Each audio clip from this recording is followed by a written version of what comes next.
The difference is that the reversed function returns an iterator, while the reverse function does the flip in place. In this video, I'm going to break down exactly what that means, while giving examples to illustrate.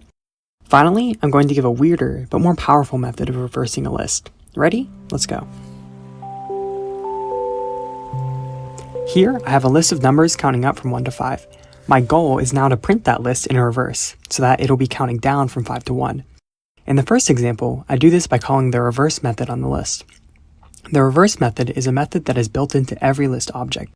By calling reverse on the list, it mutates, or modifies the list, to put it in reverse order.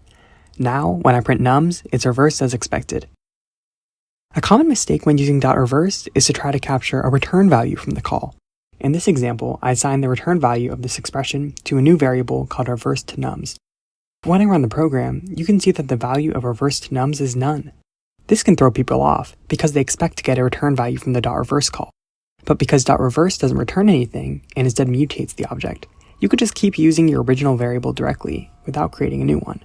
Now, let's take a look at the reversed function. The reversed function returns an iterator that you can use to get items from the list in reversed order.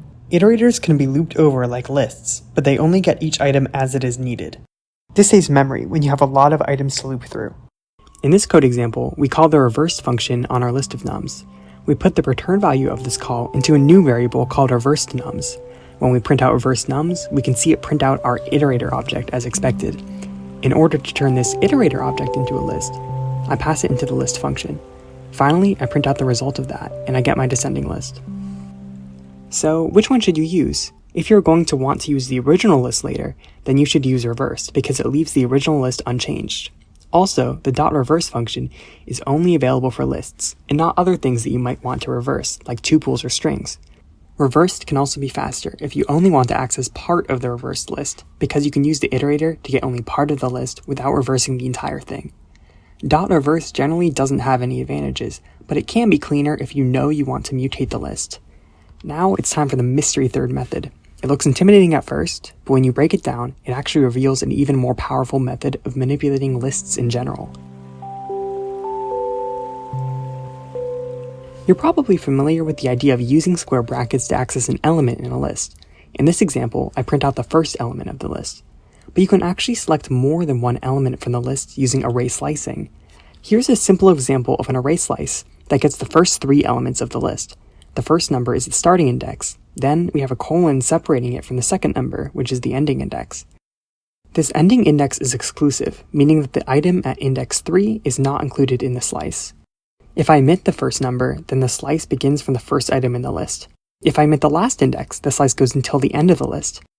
Therefore, the following code, which contains just a colon inside the square brackets, is equal to just getting the entire list.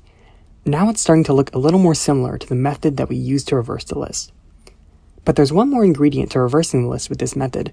That ingredient is the step argument. If we were to pass the number 2 as a step, then the slice would now return every second element in the range, the number 3 every third element. So, in order to traverse the list in backwards order, we can actually pass -1 as the step argument. So, putting it all together, this expression with square brackets says that the slice should contain the entire list in a reverse order. Should you use this method for reversing a list? Probably not. It provides no real benefit over reversed, while lacking the memory benefits of an iterator. Still, it shows just how powerful slicing can be.